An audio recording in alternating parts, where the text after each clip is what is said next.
할렐루야. 오늘 예배 오신 여러분들 환영합니다. 우리 앞뒤 옆에 계신 분들과 함께 얼굴 마주쳐 보시면서 사랑하고 축복합니다. 한 3명 이상 그렇게 인사할까요? 사랑하고 축복합니다.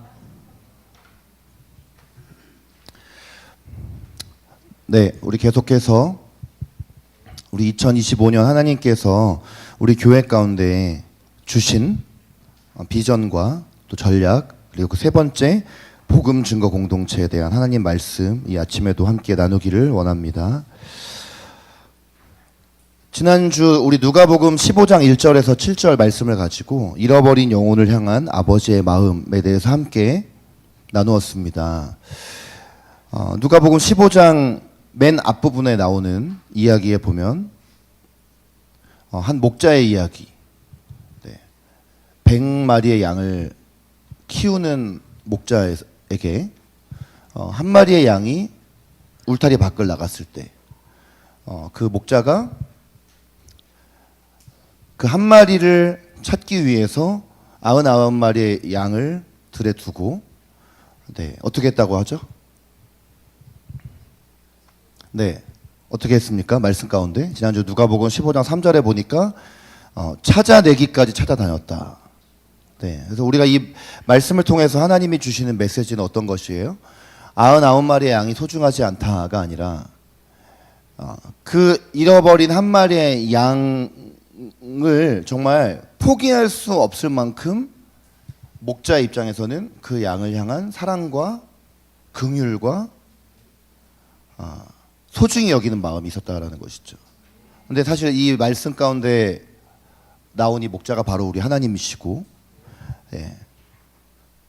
우리는 하나님을 사랑하기 때문에 우리가 하나님의 마음이 우리의 마음이 되어야 할 것에 대해서, 그래서 이 한 마리 양이 돌아올 때 이 목자가 기뻐하듯이 집을 나갔던 둘째 아들이 다시 집으로 돌아왔을 때 아버지가 기뻐하듯이 한 드라크마를 잃어버렸다가 다시 찾은 여인이 다시 찾았을 때 기뻐하듯이,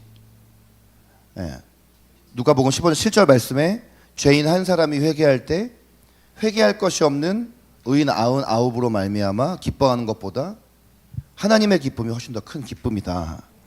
이 말씀을 우리가 이제 보았습니다. 우리가 복음 증거자로 살아가기 위해서, 전도자로 살아가기 위해서 가장 처음 우리가 그 마음 가져야 될 마음이 이 마음이라는 것이에요. 잃어버린 영혼을 향한 아버지의 마음. 그 마음을 품는 것이 복음 증거자로 살아가기 위한 가장 첫 들어가는 문입니다.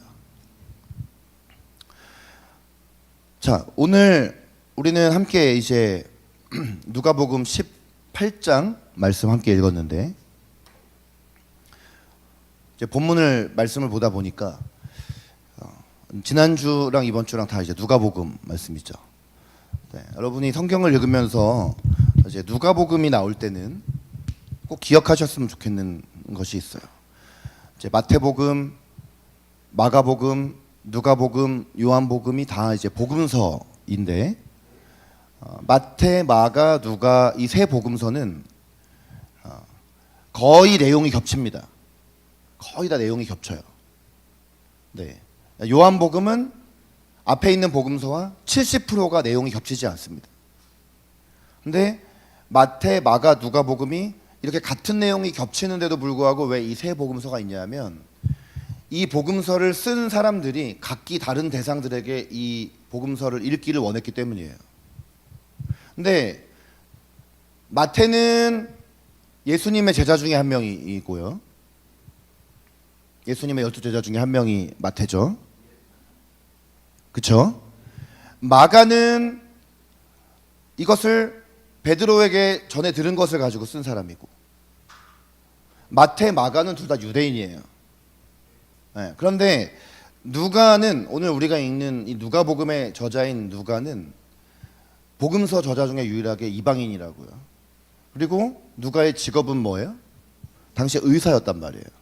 그리고 누가복음과 사도행전은 같은 저자의 글이기 때문에 연결이 되었죠.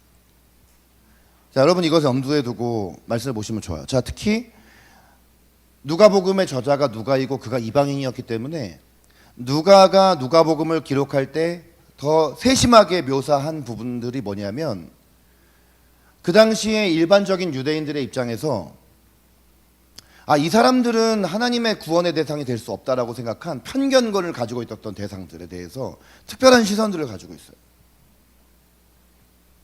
그러니까 지난주 우리가 읽은 누가복음 15장에도 그 15장 한 장에서 세 가지 이야기를 통해서 잃어버린 영혼에 대한 주님의 마음을 전하잖아요. 근데 사실은 누가복음 앞부분에 보니 왜 이런 이야기를 비유로 세 가지 이야기를 들어서 설명했는지를 보니까 유대인들 그 중에서도 바리새인과 서기관들이 자기들이 가지고 있는 그런 어떤 종교적인 의식, 우월 의식을 가지고 있었기 때문에 하나님께서 잃어버린 영혼들을 향해서 어떤 안타까운 마음을 가지고 계신지를 놓치고 교만하고 우월감을 가지고 자기 의에 빠져서 살아가고 있던 그들 때문에 누가를 통해서 주님은 예수님이 이런 비유의 이야기를 하셨다는 것을 오늘 우리에게도 강조를 하고 계신 것이죠. 라고 말했습니다. 자, 오늘 18장 말씀해 보니까 또 이 18장에도 아주 특별한 이야기 하나가 나오고 있어요. 자, 18장 정도면 누가복음의 전반부, 중반부, 후반부 중에 어디에 속할까요? 누가복음이 총 몇 장인지를 알면 벌써 지금 이거는 거의 누가복음 끝자락이라는 걸 알 수 있죠. 모든 복음서의 끝에는 예수님의 죽음과 부활이 나오잖아요. 자, 이게 거의 지금 예수님 죽기 전에 있었던 일이에요. 자, 예수님께서 이제 갈릴리라는 지역에서 예루살렘으로 가시는데 이제 예루살렘으로 가면 어떤 일이 벌어지냐? 이제 예루살렘으로 가면 유대인의 명절인 유월절이 되고 그리고 유월절이 되면 예수님이 십자가에서 돌아가신단 말이죠. 자, 이제 예수님께서 이제 갈릴리에서 예루살렘으로 가고 계시는 중에 있는 지역이 어디냐면 오늘 본문에 나와 있는 여리고입니다. 자, 그런데 이때 한 맹인이 길가에 앉아서 구걸하고 있었다. 맹인이라는 표현을 쓰기보다 우리는 요즘에 시각장애인이라는 말을 쓰지만 맹인이라는 말이 시각장애인을 비하하는 표현은 아니에요. 오히려 맹인이라는 표현은 시각장애인을 높여서 존칭하는 말입니다. 네, 우리가 이거에 대해서 뭐 성경 번역이 잘못됐다 이렇게 생각할 필요 없는데 일반적으로 우리는 시각장애인이라고 부르죠. 근데 이 사람이 길가에 앉아서 구걸하고 있었다. 자, 이 이야기가 마태, 마가, 누가복음에 다 나옵니다. 그런데 오늘 이 누가복음 말씀에는 이 맹인이 누구인지 나오지 않아요. 이름이 나오지 않아요.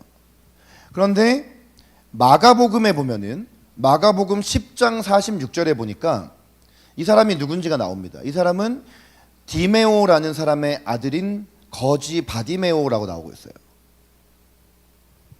마가복음과 누가복음을 꿰보면은 지금 누가복음에 나오는 이 사람도 바디메오라는 걸 알 수 있죠. 청소년 여러분, 누구라고요? 제가 지금 누구라고 말했어요? 여러분, 제가 설교하는 내용을 안 들으면서 이해가 안 된다고 말하지 마세요. 누구라고요? 청소년 여러분, 누구라고요? 어머, 여기 앞에 앉은 청소년도 누가 대답하면 옆에 와가지고 나보고 뭐라고 할까봐 이렇게 대답하고 있어요. 누구? 바디메오. 자, 여러분 누구라고요? 바디메오. 이 사람이 길에 앉아서 구걸하고 있는 거지이면서 눈이 보이지 않는 바디메오라는 사람이란 말이죠. 길가에 앉아서 구걸하고 있을 때 무리가 지나가는 것을 들었어요. 자, 그런데 지금 유월절 명절이 가깝기 때문에 지금 이 여리고는 예루살렘으로 가는 길목이거든요. 그러면 이제 수많은 사람들이 예루살렘에는 성전이 있기 때문에 절기는 성전에서 지키는 것이기 때문에 이제 사람들이 이 여리고라는 곳을 통과해서 이제 예루살렘으로 올라가는 소리를 들은 거예요. 그런데 사람이 시력을 잃으면 시력은 없어지지만 청력이 발달을 한단 말이죠. 그래서 지나가면서 무리들이 무슨 얘기를 하는지를 아주 민감하게 이 바디메오가 들었을 거라고요. 그리고 지금 이제 무슨 일이냐라고 물어보니까 사람들이 질문받은 사람들이 나사렛 예수께서 지나가신다 이랬잖아요. 그러니까 지금 이 무리 안에 누가 있었냐면 예수님이 있었고 예수님 옆에 항상 같이 다녔던 사람들이 누굽니까?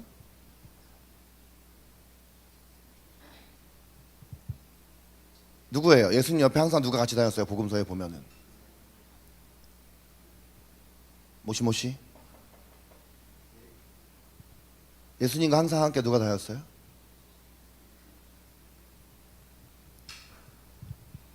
시선을 피하지 말고 한번 얘기를 해보세요. 정답을 말하지 않아도 좋으니. 누구? 제자들. 누구요? 제자들이 항상 함께 다녔다는 거죠. 그러니까 지금 그 무리 안에 예수님과 제자들이 있었던 겁니다. 그러니까 그 소리를 들은 거예요. 예수님과 제자들이 지나가는 소리를 듣고 물어본 거예요. 자, 여기서 이제 대답하는 사람들이 나사렛 예수님께서 지나가신다 이렇게 대답을 하죠. 나사렛이라는 곳은 예수님께서 어렸을 때 자랐던 마을이에요. 그런데 나사렛이라는 마을이 뭐 대단한 지역이 아니었어요. 그래서 나다나엘이 예수님께서 나사렛 출신이라는 이야기를 들었을 때 뭐라고 얘기하냐면 나사렛에서 무슨 선한 것이 날 수 있겠느냐 이런 말을 해요. 그러니까 사실 사람들이 37절에 나사렛 예수가 지나간다라고 말을 한 거는 뭔가 위대한 선지자가 지나간다, 대단한 랍비가 지금 지나가고 있다, 뭐 치료자이신 어떤 예수라는 분이 지나가신다 이런 표현이 아니라 그냥 평범한 어떤 사람을 칭하는 말로 예수님을 지칭을 한 거예요. 자, 여기 35, 36, 37절만 이렇게 눈을 크게 뜨고 이렇게 읽어봐도 이 안에 많은 메시지가 들어있죠. 그런데 이 말을 들었던 바디메오는 이 대답에 대해서 어떻게 반응을 했는지를 한번 보세요. 자, 38절 말씀 함께 읽겠습니다. 시작. 맹인이 외쳐 이르되 다윗의 자손 예수여 나를 불쌍히 여기소서 예. 하거늘. 자, 무리들은 예수님이 지나갈 때 나사렛 예수라고 칭했는데 바디메오는 지금 예수님이 지나가신다는 얘기를 들었을 때 예수님을 향해서 뭐라고 호칭을 하고 있어요? 다윗의 자손이라고 지금 칭하고 있어요. 그리고 39절 말씀에 보면은 얼마나 크게 소리를 쳤으면 지나가는 무리들에게 방해가 될 정도로 그가 외쳐서 불렀다라는 거죠. 그래서 사람들이 앞서가는 자들이 꾸짖어서 잠잠하라고 할 정도였다는 거죠. 근데 그렇게 꾸짖었음에도 불구하고 그가 더 크게 소리 질렀다는 거예요. 다윗의 자손 예수라고. 이게 이런 고백을 했다라는 것에 큰 이 바디메오 안에 있는 하나님께서 바디메오에게 부어주신 믿음이 담겨 있는 표현입니다. 다윗의 자손이라는 고백을 했다라는 건 이 바디메오라는 사람은 하나님께서 약속하신 다윗의 자손으로 오실 메시아가 바로 이 예수라는 것을 믿는다는 표현을 한 거예요. 사람들은 그냥 지나가는 행인 중에 하나인, 그 중에도 그래도 좀 특출한 평범한 나사렛 동네 출신의 예수라고 그렇게 대답을 했음에도 불구하고 바디메오는 그냥 평범한 그냥 내 곁을 스쳐 지나가는 사람이 아니라 자신의 구원자일 것을 믿었던 것이에요. 메시아로서의 예수님, 다윗의 자손으로 오실 예수님, 유다 지파 다윗의 가문 안에서 오실 예수님이 자신의 구원자인 것을 그는 평소에도 믿고 간절히 바라고 있었다라는 것이죠.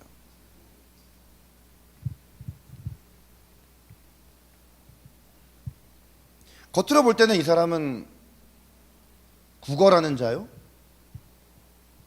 눈이 보이지 않는 자, 오늘날에도 이런 사람이 있다면 사람들은 그를 향해서 결코 어떤 긍정적인 시선을 보내지 않았을 것인데 2000년 전 이 당시에도 같았습니다. 더했어요. 모든 사람들의 부정적인 시선과 조롱과 비난을 받는 그런 사람이었다는 것이죠.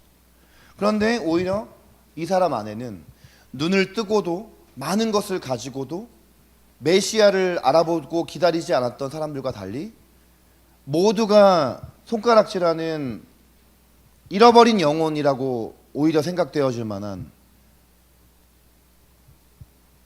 이 거지요 소경이었던 맹인이었던 바디메오에게 하나님께서는 메시아를 알아볼 수 있는 믿음을 부어주셨다는 것이에요.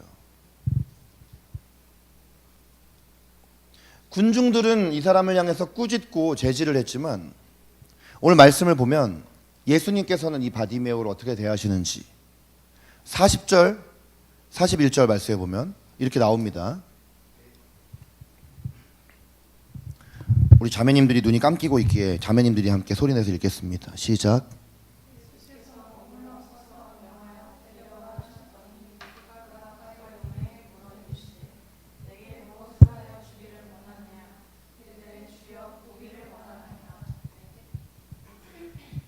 자, 여기 지금 말씀해 보니까 예수님께서는 이 바디메오가 크게 외쳐 부르면서 다윗의 자손 예수여 나를 구원하소서 하는 말을 들으시고 어떻게 반응을 하시느냐. 말씀을 잘 보십시오. 자, 멈췄어요. 머물렀어요. 일단은 머물렀다는 거는 막 그 바디메오가 소리를 질러도 그냥 무시하고 그냥 스쳐 지나간 게 아니라 그 자리에 멈췄어요.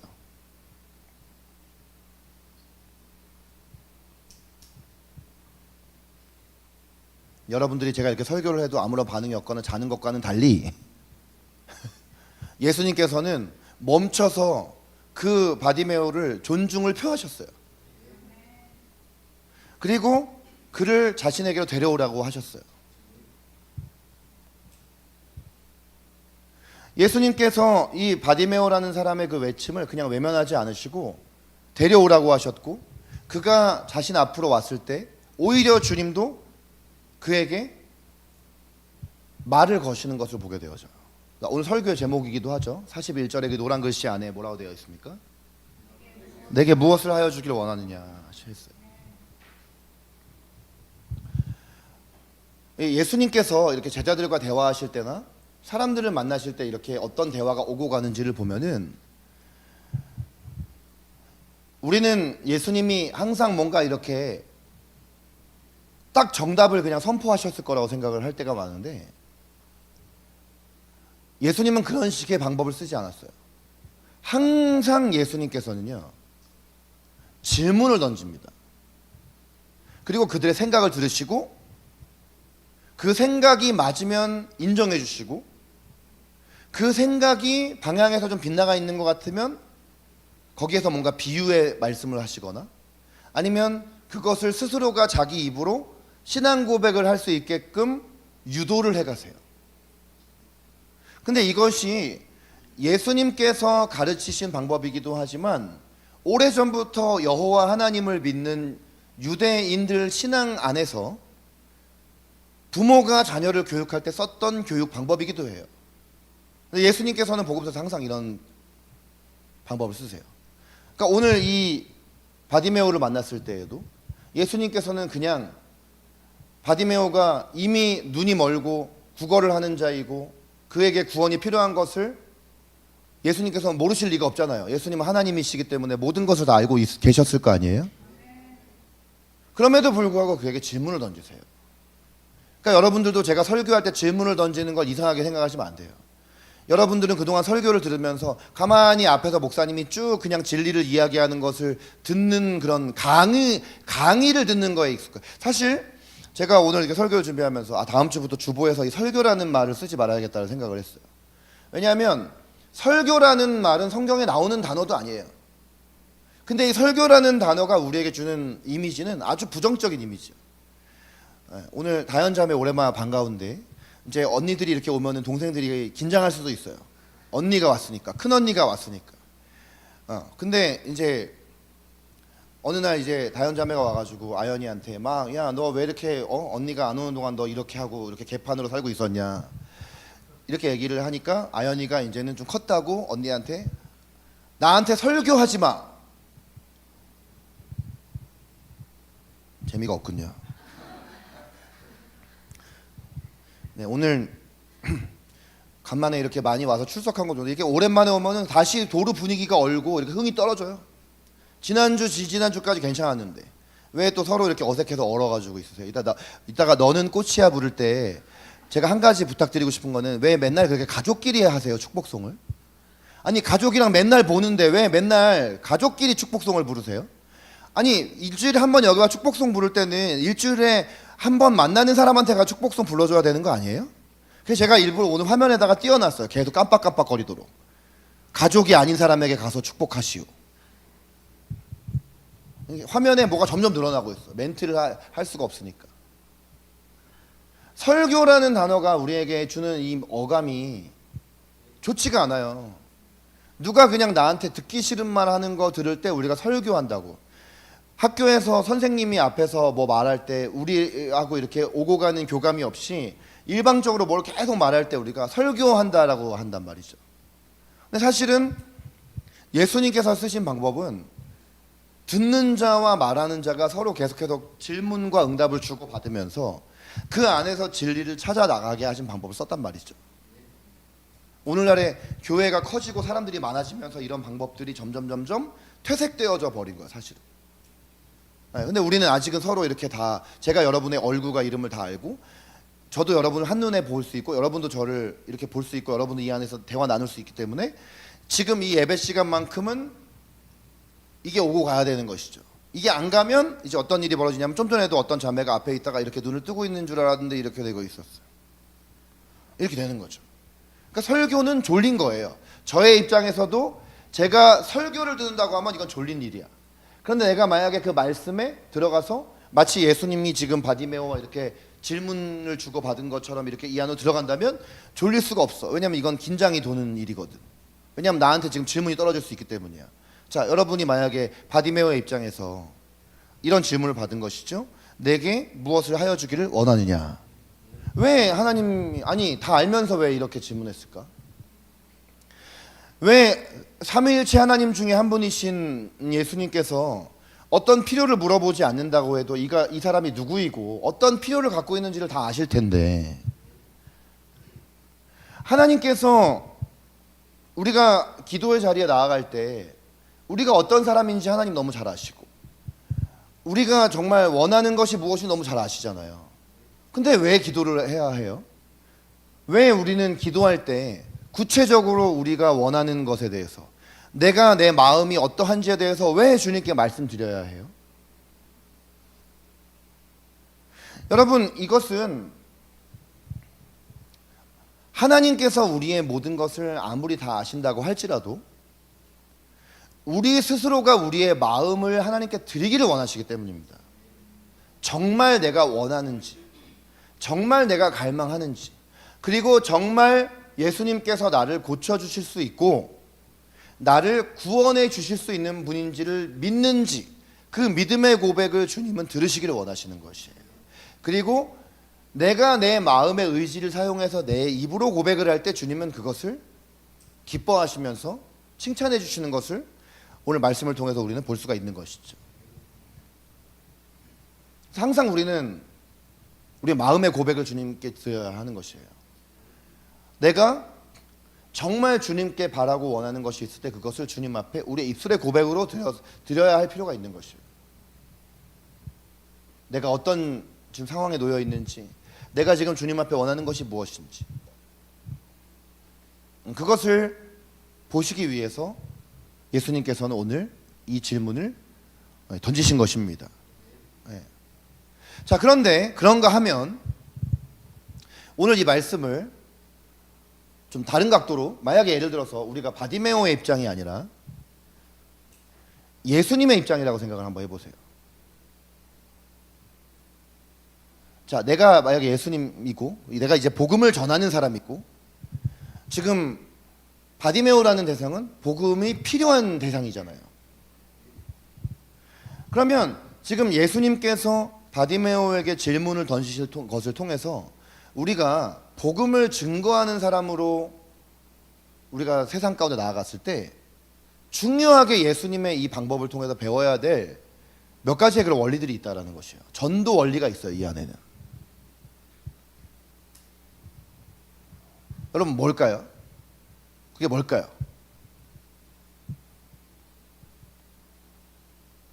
만약 내가 복음을 전하는 예수님의 입장이고 바디메오와 같이 복음에 필요한 어떤 잃어버린 영혼이 있는 것이에요. 옆 사람 볼 필요 없어. 한번 자기가 생각을 해보세요.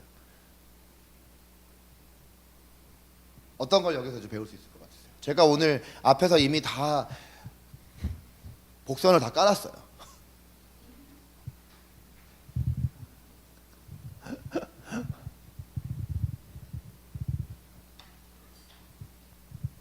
뭐든지 한번 얘기해 보세요. 뭘까요? 우리가 예수님을 통해서 배울 수 있는 어떤 전도할 때 우리가 사용할 만한 어떤 원리가 뭐가 있을까요? 이 말씀을 통해서 볼 수 있는 거. 집사님 말씀해 주세요. 함께 있어주는 거 중요한 말씀을 하셨어요. 또 들어주는 거. 네, 또 더 얘기해 보세요.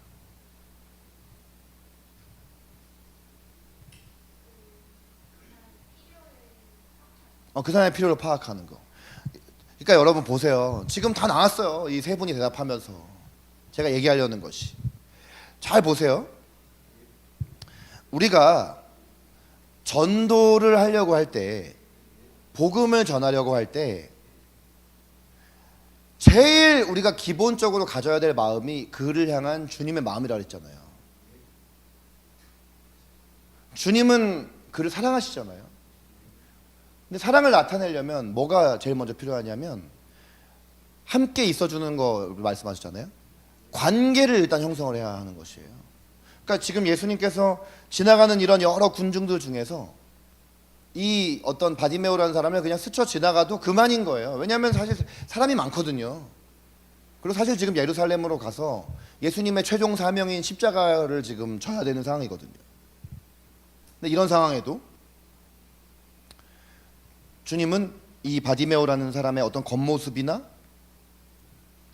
사람들의 어떤 일반적인 시선이 아니라 전혀 다른 시선으로 이 사람을 굉장히 귀하게 바라보시면서 멈춰 서셨고 관계를 형성하셨다는 것이죠.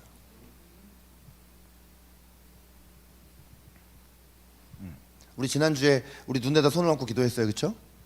우리가 보는 눈이 달라질 수 있도록. 그냥 사람들의 어떤 세상적인 시선이 아니라 주님의 눈으로 우리가 바라볼 수 있도록 관계를 형성하는 것이죠. 그리고 들어주는 것 얘기하셨는데 지금 이 예수님께서 이 사람에게 이렇게 대화를 주고 받으실 때 사실은 성경 지금 우리 한글 성경에는 예수님이 지금 이 사람에게 내게 무엇을 하여 주기를 원하느냐 이렇게 반말을 썼지만 원래 이 성경의 원어에는 이것이 반말도 존댓말도 아닙니다. 네, 그냥 정중하게 사실 말씀하신 거예요. 네, 당신에게 무엇이 필요합니까? 무엇을 원합니까? 네, 아까 자매님이 말한 것처럼 그의 필요를 물은 것이죠. 이것을 통해서 자연스럽게 그에게 다가갔고 그의 필요를 묻고 그리고 예수님께서는 하나님이시기 때문에 그가 낫기를 원한다라고 말했을 때 눈을 뜨기를 원한다라고 말했을 때 그 자리에서 선포했고 그 맹인은 눈을 떴습니다만 우리가 예수님이 아니기 때문에 우리가 하나님이 아니잖아요. 그러나 우리는 또한 예수님의 통로이고 하나님의 통로이지 않습니까? 그럼 우리가 할 수 있는 건 무엇이죠? 기도를 해주는 것이죠. 그래서 결과적으로 이 본문에서 보면은 예수님께서 이 사람에게 뭐라고 하십니까? 보라 내 믿음이 너를 구원하였느니라. 그리고 이 선포 이후에 이 바디메오는 곧 보게 되어 하나님께 영광을 돌리며 예수를 따르니 백성이 다 이를 보고 하나님을 찬양하니라. 물론 우리도 누군가의 필요를 듣고 그 사람의 필요를 위해서 기도해 줬을 때 그 사람이 즉각적으로 어떤 그 상황 가운데 기적적인 놀라운 어떤 역사가 일어날 가능성이 없는 것이 아니에요. 여러분이 어떤 사람이 정말 몸이 정말 아픈 사람, 잠깐 지금 몸이 아픈 것이 아니라 정말 어떤 사람은 몸에 질병을 안고 살아가는 사람들이 있잖아요. 각자 안에 어떤 몸의 질병, 마음의 상처, 혹은 여러 가지 그 사람의 어떤 지금 아주 긴급하게 놓여져 있는 어떤 그런 정말 하나님께서 역사하시기를 바라는 어떤 것들이 있을 수 있잖아요.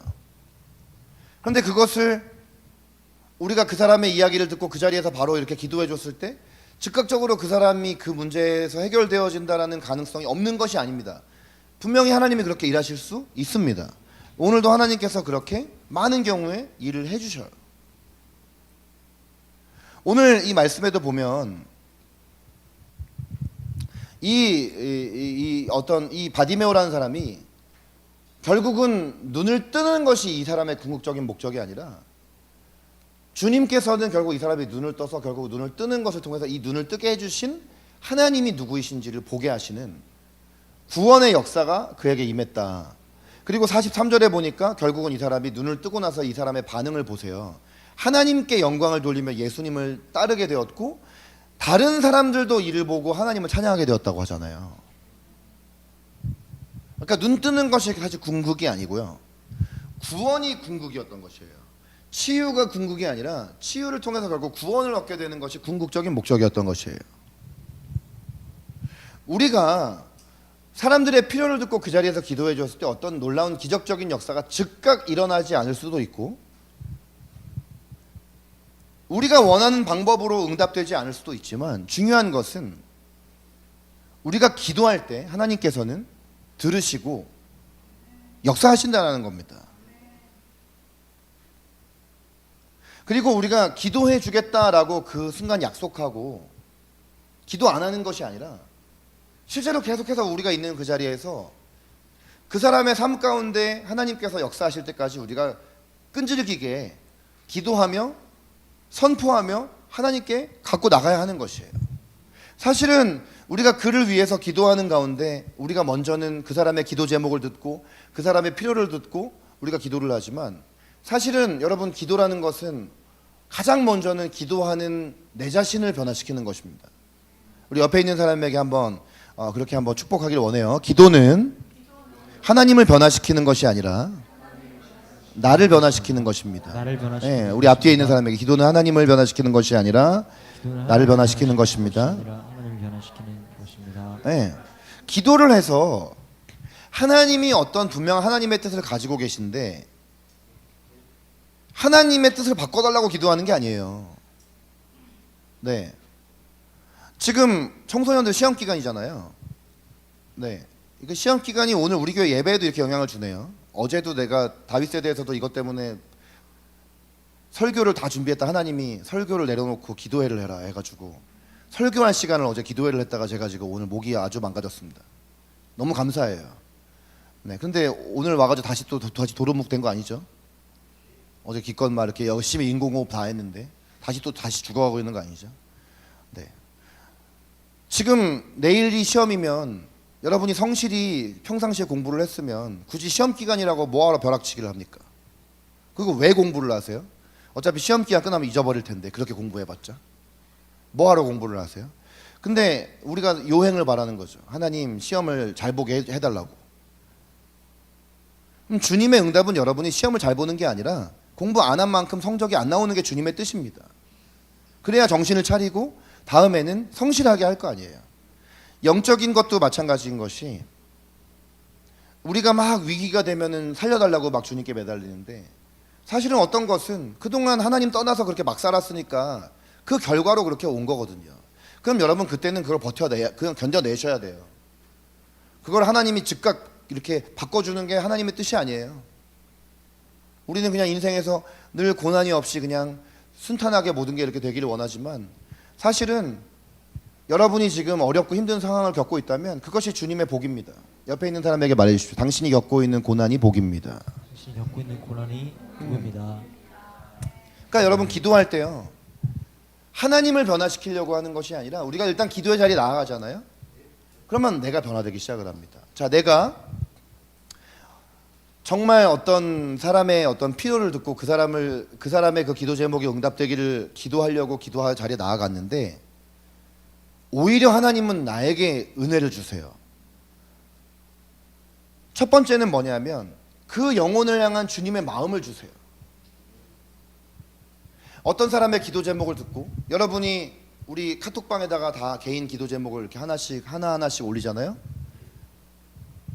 지난주에 그룹 모임하는데 어떤 분이 저기 목사님, 지난주에 목사님 전도사님 기도 제목이 안 올라왔습니다, 이렇게 얘기를 해주셨어요. 저는 얼마나 감사했는지 그분에게. 그분이 누군지 제가 밝히진 않겠으나, 왜냐하면 그분만 우리를 위해서 기도해주고 있던 거야, 매주마다.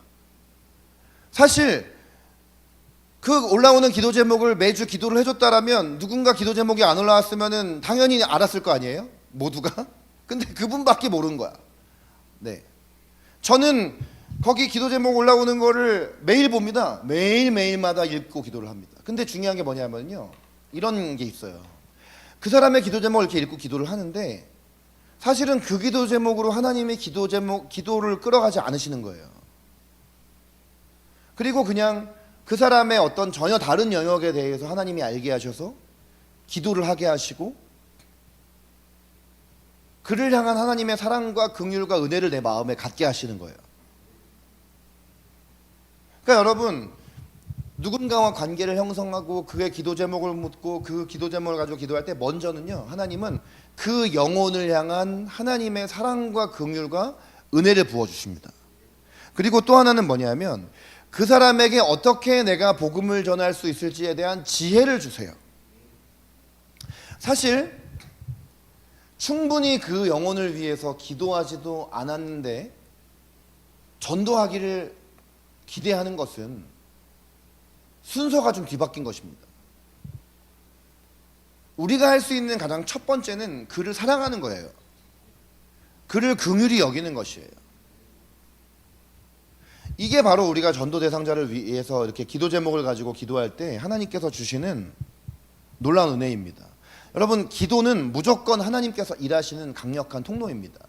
나를 변화시키고 또 나를 통해서 그 사람, 내가 기도하는 기도 제목을 가지고 기도하는 그 전도 대상자를 향해서도 주님이 일하시게 하는 통로입니다. 그리고 기도할 때 먼저는 기도하는 내가 하나님과 친밀해지는 것이 바로 기도인 것이에요. 기도할 때 하나님께서는 때로는 상황과 환경을 변화시켜 주시기도 하고, 어떤 문제가 너무나 간단하게 해결되게 하시기도 하고, 놀라운 기적을 베풀기도 하시는 것이 이 기도의 역할인 것이죠.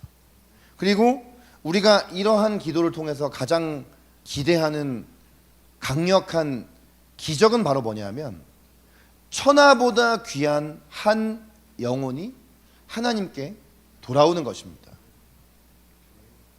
제가 지난주에 이어 또 한 번 말씀드리지만, 하나님께서는 누가 구원받을지 구원받지 않을지를 예정하신 것이 맞습니다. 그러나 이거 아셔야 돼요. 어느 누구도 그것을 알 수 있는 사람은 없습니다. 여러분 주변에 누군가가 여러분에게 와서 저 사람은 어차피 구원 못 받고 지옥 갈 사람이니까 저 사람은 하나님이 포기한 사람이야 라고 말한다면 여러분 꼭 아셔야 돼요. 그는 거짓 선지자라는 것을. 어떤 대단한 예언자나 어떤 대단한 신령한 사람도, 가족도 친구도 목회자도 그가 구원받을 사람인지 지옥 갈 사람인지를 알 수 있는 사람은 없습니다. 그걸 유일하게 아는 분은 하나님이에요. 그럼 우리의 역할은 뭐냐? 어떤 사람이라 할지라도 우리의 삶 가운데 편견과 선입관을 가지고 저 사람에게는 복음을 전하면 안 된다, 어차피 해봤자 안 된다. 여러분, 이런 마음을 가장 갖는 사람이 누구예요? 우리 인간관계 범위 내에서 가족이잖아요. 특히 그 가족에 대해서 내가 굉장히 상처가 있고 부정적인 마음이 있으면 이 마음이 더 크잖아요. 그런 마음을 가져서는 안 되는 것이죠. 학교에서 우리가 중학교, 고등학교, 대학교 이렇게 다니면서 학교에서 이렇게 만나는 여러 사람들이, 인간관계의 범위들이 있을 때 보통 우리는 이렇게 복음 전도의 대상으로 생각하는 사람은 뭔가 저 친구가 내 말을 되게 잘 들어줄 것 같은 사람, 착한 이미지의 어떤 사람, 그러면서 뭔가 학교에서 뭔가 문제를 일으키는 친구, 아니면 뭔가 수업 시간에 선생님인데 뭔가 들어와서 맨날 좀 이렇게 학생들한테 뭔가 꼬장 부리는 선생님 뭔가 그리고 교장 선생님 같은 분, 이런 분들은 항상 우리가 이런 전도의 범위 안에서 자동으로 이렇게 배제시켜 버린다고요. 근데 여러분 생각해 보세요. 하나님께서는 그 사람도 사랑하시고 누군가는 그 사람에게 가서 그의 필요를 묻고 그를 위해서 기도해 주고 그에게 복음 전하기를 원하실 수가 있다는 거예요. 예수님께서 바디메오에게 편견 갖지 않았듯이, 예수님께서 사마리아 여인에게 편견 갖지 않았듯이, 예수님께서 심지어 간음을 하다가 현장에서 붙잡혀온 여인에게도 편견을 갖지 않았듯이, 우리도 우리가 가지고 있는 우리 인간적인 눈으로 바라보는 그런 편견과 증오와 미움과 이런 걸 다 내려놓고, 그냥 그런 거 다 내려놓고 주님이 일하실 것을 기대하면서 그를 위해서 기도할 때 주님이 전혀 요동하지도 않을 것 같은 그 사람에게 하나님께서는 일하실 수 있는 것이다. 여러분의 가족에게, 여러분의 부모님에게, 여러분의 아버지에게, 여러분의 어머니에게, 여러분의 형제 자매에게, 여러분의 친구에게, 여러분이 아는 지인에게, 여러분이 직장에서, 일터에서, 알바하는 자리에서 만나는 그 사람에게, 아니면 그렇게 자주 만나지도 않는데 늘 뭔가 자주 스치는 어떤 이웃에게, 어떤 행정 처리를 위해서 거기 가면 항상 그 자리에 있는 어떤 주민센터 직원에게, 집 앞에 있는 편의점의 알바생에게, 놀이터에 항상 놀고 있는 아이들에게, 학원에서 만나는 학원 친구인데 나랑 같은 클래스에서 배우지도 않아요. 근데 항상 마주쳐요. 얼굴이 익숙해요. 그런 친구 있지 않아요? 그런 친구에게 주님은 일하시기를 원하신다는 것이죠. 자, 여러분, 이렇게 하면 우리의 인간관계 망에 10명 이상의 사람이 걸립니다. 복음 증거 안 하려고 그러면요, 그냥 세상을 일주일 동안 혼자 살아가는 거예요. 그냥 혼자 살아가는 거예요. 뭐 내가 예수님의 복음을 증거해야 된다라는 이 사명감이 없으면 그냥 일주일 살아가면서도 그냥 늘 똑같은 루틴을 반복하면서 그냥 늘 만나는 사람, 그냥 늘 익숙한 인간관계, 뭐 별로 어떤 아무것도 하나님이 일하실 것에 대한 어떤 기대감도 없이 그냥 내 상황과 환경에만 빠져서 그냥 평범하게 일주일이 흘러가는 것이죠. 그러나 전혀 새로운 눈으로 내가 전도자라는 사명을 가진 사람으로서 예수님의 마음을 품고 내가 세상에 나아가서 새롭게 내가 새로운 눈으로 세상을 바라보기 시작하면 너무나 많은 구원의 대상, 복음 전도의 대상이 존재하는 것입니다. 오늘 이 말씀에서 결국 이 바디메오가 그의 믿음을 통하여서 구원을 얻고 결국 그가 실제로 눈을 떴던 것처럼 여러분이 어떤 한 영혼의 필요에 대해서 듣고 그의 기도 제목에 대해서 듣고 그를 위해서 기도해 줬을 때 실제로 그 기도 제목이 응답되어지고 그를 통해서 결국 그가 구원받게 되는 역사가 일어날지에 대해서 우리는 하나님을 제한하지 말아야 하는 것이에요. 그래서 저는 오늘 이 말씀을 통해서 여러분이 한 주 동안 미션을 수행하시기를 바랍니다. 어떤 미션을 수행하시기를 바라느냐. 오늘 여러분, 오늘 그룹 모임에서 여러분 이거 꼭 하시기 바라는데, 여러분의 관계망의 1번부터 10번까지의 사람들을 쓰시기 바랍니다. 지금 바로 생각해 보십시오. 오늘 이 말씀은 듣고 좋은 말씀으로 끝나면 안 되고 반드시 실천해야 되는 말씀입니다.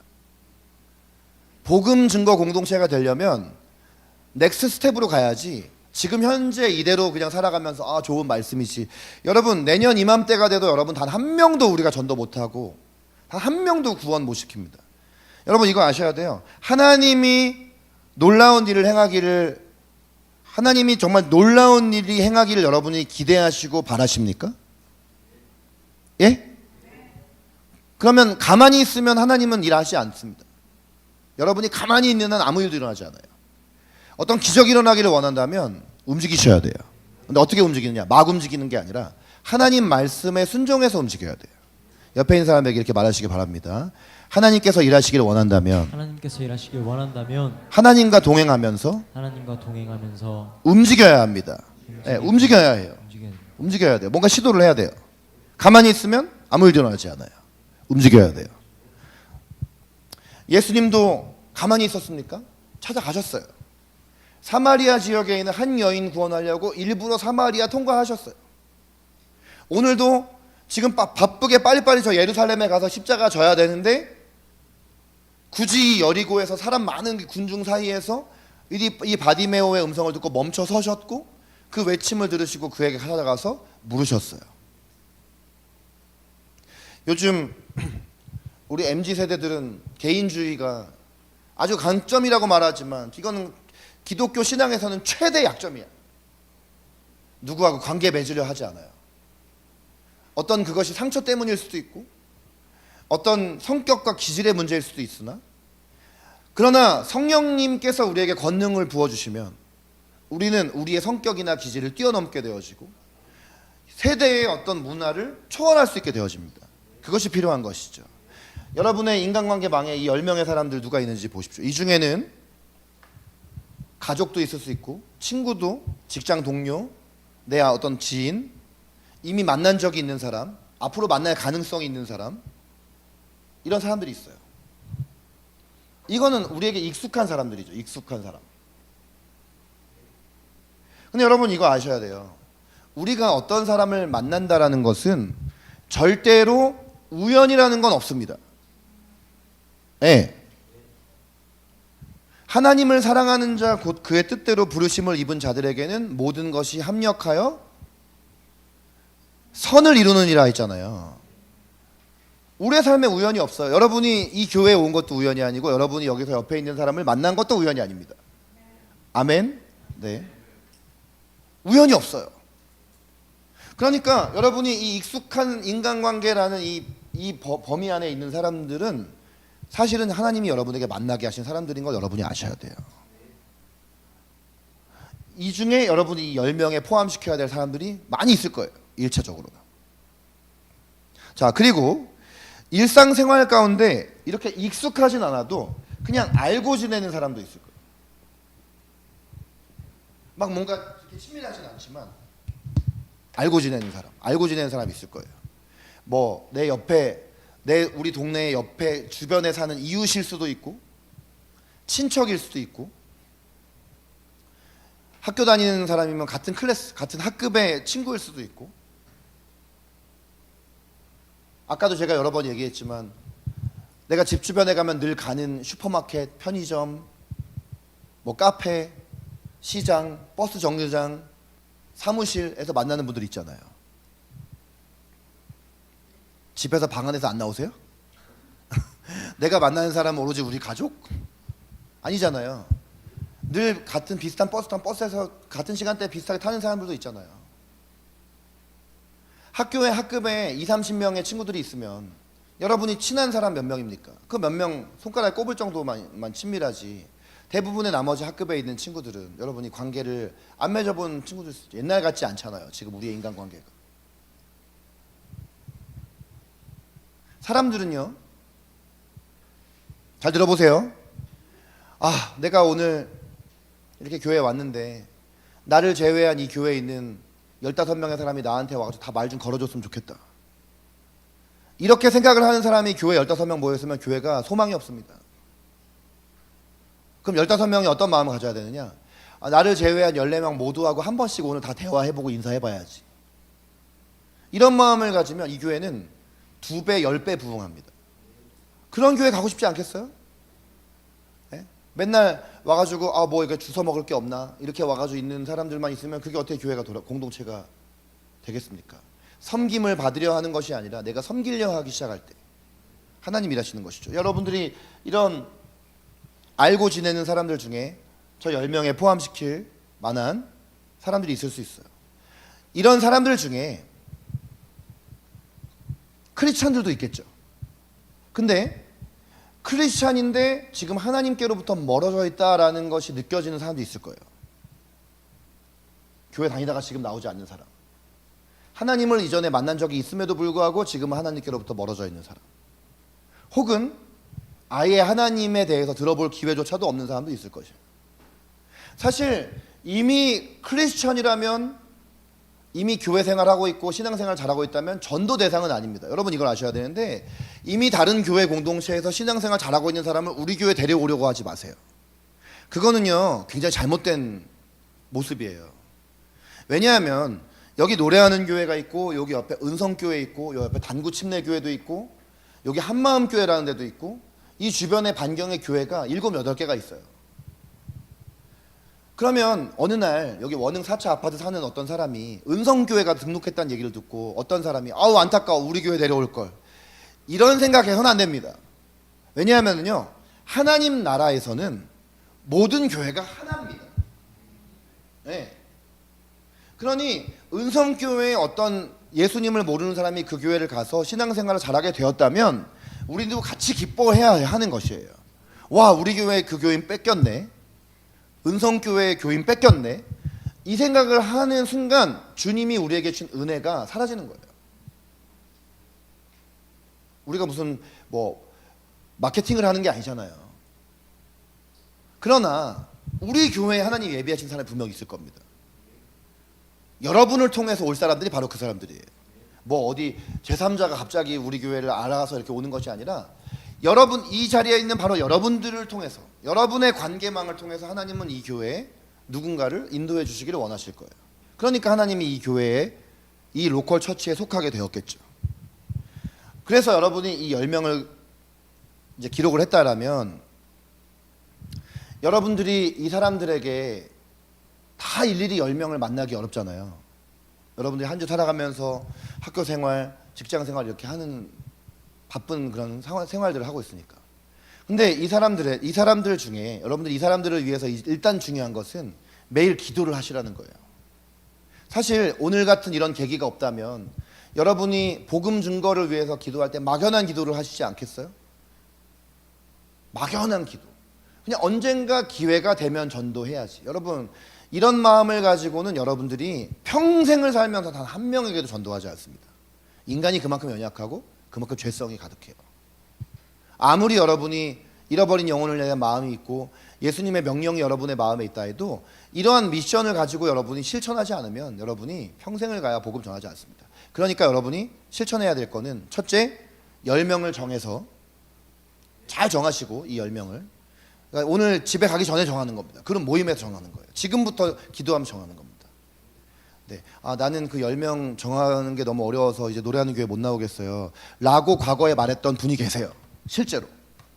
그리고 진짜로 실제로 그 형제는 저한테 그 메시지를 남겨놓고 교회를 떠났어요. 심지어 우리 교회 찬양 인도까지 하던 형제인데. 근데 저는 오늘도 그래서 이것을 신중하게 여러분 던지지만, 여러분들은 이걸 던진다고 해서 교회 안 떠날 것 같아요. 제가 기도 많이 하고 오늘 얘기하는 건데. 네, 순영자매는 그 떠난 형제도 누군지 알아요. 부담이 되는 거예요. 제가 그렇다고 여러분이 10명 안 정한다고 우리 교회 나가라고 안 해요. 10명 아니라, 저 10명 아니라 7명만 정해도 돼요. 17명이라도 정하세요. 그러나 제가 볼 때는 제가 말한 이 범위 다 보면 여러분 10명이 차고도 넘칩니다. 10명이 아니라 20명, 30명도 쓸 수 있을 거예요. 문제는 뭐냐, 여러분의 편견인 거예요. 이 사람은 안 될 것이다, 이 사람은 안 된다. 그러니까 이거를 깨내기 위해서 이걸 하는 거예요. 여러분 학교에서 같은 반에 여러분이 싫어하는 사람 있죠? 솔직히 싫어하는 애, 교회도 안 다니면서도 심지어 내가 싫어하는 애, 그쵸? 그 친구가 여러분 전도 대상이에요. 여기 들어가야 될 사람이에요. 여러분이 싫어하는 선생님 있죠? 교수님 있죠? 그 사람 여기 들어가야 되는 사람이에요. 여러분 친척 중에, 여러분 사촌들 중에 여러분이 명절 때만 되면 난 얘는 안 마주치고 싶다, 이런 사람 있죠? 그 여기 들어가야 될 사람이에요. 너무 많죠? 30명도 넘죠? 그러나 10명만 적으십시오. 매일 기도하십시오. 매일 이름을 부르면서 기도하세요. 사실은 그냥 이름만 부르면서 기도하면 기도할 때 막연하죠? 이름만 아니까. 근데 다음 주에 여러분 이 자리에 올 때 뭘 하시냐면, 매일 기도하는 거 첫째고, 두 번째, 이 중에서 3명만 꼽으십시오. 3명. 3명. 몇 명이요? 자, 이거 손가락 이렇게 해보세요. 3명. 옆에 있는 사람에게 보여. 3명. 3명. 많지도 않고 3명이야. 3명에게 연락을 해서 꼭 만나기 어려울 수 있잖아요. 그러니까 여러분이 학교나 직장이나 이런 데서 자연스럽게 만날 수 있다면 직접 대면 대화가 가능하겠지만 어려울 수 있잖아요. 그런 사람에게는 어떻게 하냐면 만날 수 없으니까 문자나 카톡 보내는 거예요. 그러면서 뭐라고 하냐면 혹시 요즘 내가 너를 위해서 기도를 하려고 하는데, 여러분 기도하려고 하는데 이런 사람들도 있어요. 나를 위해서 기도하지 마. 난 싫어. 네. 그러면 더 이상 물어보지 않아도 되지만 사실은 종교가 다르거나 무신론자라 할지라도 내가 그 사람을 위해서 기도하는 거를 싫어해 주는 사람은 많지 않아요. 내가 너를 위해서 기도해 주려고 그러는데 요즘 뭐 고민 있어? 어려운 거 있어? 아픈 데 있어? 힘든 거 있어? 그러면 얘기합니다. 얘기해요. 저는 제가 잘하는 게 있는데 뭐냐면 되게 끈질긴 게 있거든요. 되게 끈질긴 게 있어요. 저는 포기를 잘 못해요. 이게 저로 하여금 25년을 사역을 하게 했어요. 네, 그리고 어떤 사람을 한 명을 이렇게 양육을 하면 그 사람이 바뀌기까지 키웁니다. 네, 뭐 이렇게 완전 진돗개 같이 안 놔줘요. 안 놔줍니다. 네. 그래서 저랑 이렇게 관계 맺는 사람은 다 오래된 관계들이고요. 이렇게 한 번 만난 제자들도 공동체를 또 심지어 떠나도요.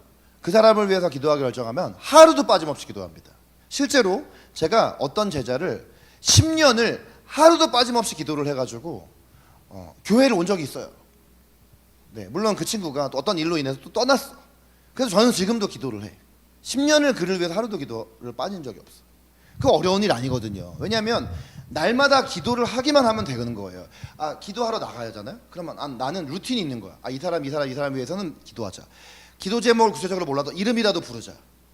여러분들을 위해서도 저는 그렇게 하는 겁니다. 사실 여러분들 한 명 한 명을 제가 다 너무나 잘 알고 이런 건 아니잖아요. 여러분의 기도 제목을 보고 여러분을 한 번이라도 보면 여러분의 이름을 기억하고 하루도 빠짐없이 매일 이름을 하나하나를 다 부르는 거예요. 저기다 저렇게 붙여놓는 것도요. 저렇게 명단 같은 거 붙여놓는 것도요. 저거 못 외우거든요. 여기 오면은 보거든요. 보니까 기도하는 것이죠. 자, 여러분이 3명에게 연락을 해서 기도 제목을 물어보고, 네, 그리고 어느 정도 일정 시기 동안 이렇게 기도하는 게 지속되고 나면 어쩌다 한번 연락해서 이렇게 하는 거야. 제가 님을 위해서 매일 기도하고 있는데 지난번에 이러이러한 기도 제목이 어떻게 됐나요? 여러분 놀라운 게 있는데 뭐냐면요, 많은 경우 이런 기도가 응답되는 경우들이 있어요. 그러니까 그 사람이 예수님을 믿지 않는 사람인데도 내가 기도를 하잖아요. 그 사람은 믿음이 없고 나는 믿음이 있지만 내 믿음을 하나님이 사용하셔서 그 사람의 기도 제목을 이루어 주시는 경우가 있다라는 것이죠. 근데 이루어지지 않았다 할지라도 만약 그 사람의 입장에서 아직도 그 문제로 내가 고민하고 있어 이렇게 말한다 해도 뭐라고 우리가 얘기할 수 있냐면 계속 기도할게. 계속해서 내가 기도의 자리에서 계속 기도할게. 근데 이런 연락을 함으로써 그 사람하고 관계가 지속이 되는 거예요. 꼭 따로 만나지 않아도 계속 관계가 지속이 되는 효과가 있는 것이죠. 그리고 하나님께서 인도하시는 때 여러분이 이 사람을 실제로 만날 수도 있겠죠. 그럼 그때 만났을 때 여러분이 예수님을 전할 수 있는 기회가 생기는 것입니다. 이미 기도한 시간들이 있기 때문에 주님께서 이미 그 사람의 마음을 많이 만져주셨을 것이에요. 그때는 여러분들이 그렇게 복음을 전하는 것이 어렵지 않을 것입니다. 그 사람이 받아들이느냐 받아들이지 않느냐는 중요하지 않아요. 여러분이 전하는 것이 중요한 것이에요. 자, 한 주 동안 실천하기. 잠에서 깨십시오. 관계망 목록 대상자 10명을 정해서 이름을 부르면서 꼭 기도하십시오. 네, 지금부터 여러분 떠오르는 사람이 있으면 노트에다 적어 두시기 바래요. 잊어버립니다. 이따 벌써 까먹습니다. 그리고 그런 모임에 가서 일단 반드시 10명을 얘기해 주셔야 돼요. 뭐 이따가 설교 듣고 이게 좋았네, 뭐 은혜로웠네 이런 거보다 저는 여러분의 목록을 듣기 원합니다. 네, 여러분의 관계 목록 대상자 10명을 정해서 여러분 이번 주 동안 잊지 마세요. 제가 여기 카톡에다가 매일마다 알람을 울릴 거예요. 여러분 관계 목록 대상자 10명을 위해서 오늘 기도하셨나요? 물론 그렇다 할지라도 여러분이 체크 안 해주시겠죠. 그래도 저는 할 거예요, 매일마다. 자, 그 다음에 두 번째, 이 중에 3명 정도에게는 여러분이 다음 주 교회 오시기 전에, 그것이 금요일 토요일이라도 괜찮으니까 한번 카톡으로 무조건 갑자기 아무 뜬금포로 기도 제목이 뭐야? 이렇게 물어보는 게 아니라 여러분이 잘 거기다가 문장을 쓰셔서 혹시 내가 너를 위해서 기도하려고 하는데 어떤 제목을 가지고 기도하면 좋을까라고 물어보고 기도 제목을 받는 거예요. 그 상태로 다음에 교회 오세요. 다음 주에 이제 찬양하려고 딱 앞에 섰는데 이제 표정이 어두우면 안 한 거야. 이 미션을 안 한 거야. 여러분, 내게 무엇을 하여 주기를 원하느냐라고 예수님이 질문하신 이 질문을 통해서 바디메오라는 사람이 눈을 뜨게 되고 하나님을 찬양하게 되고 구원을 받았던 것처럼 우리가 잃어버린 영혼에게 그의 필요를 물어봄으로써 그리고 그것을 위해서 우리가 기도해 줌으로써 그 사람의 삶 가운데 하나님이 일하시고 그가 예수님께 나오게 될 것을 여러분이 믿음으로 기대하시기 바라요. 이것이 오늘 말씀을 통해서 우리가 예수님께 배우는 아주 어렵지도 않으면서 우리가 실천해 볼 수 있는 복음 증거의 첫 걸음이 될 것입니다. 할렐루야. 기대하십시오. 하나님께서 일하실 것을 기대하시기 바랍니다. 자, 여러분, 우리 몇 초 동안 이 아버지의 마음이란 찬양 우리가 같이 부르기를 원하는데, 여러분 우리 가사 한번 좀 읽어볼까요? 네, 함께 이 가사 아버지의 마음이란 찬양, 이 복음 증거 시리즈 설교를 듣는 동안 우리가 매주마다 이 찬양 부르면서 주님께 나아가면 좋겠는데요.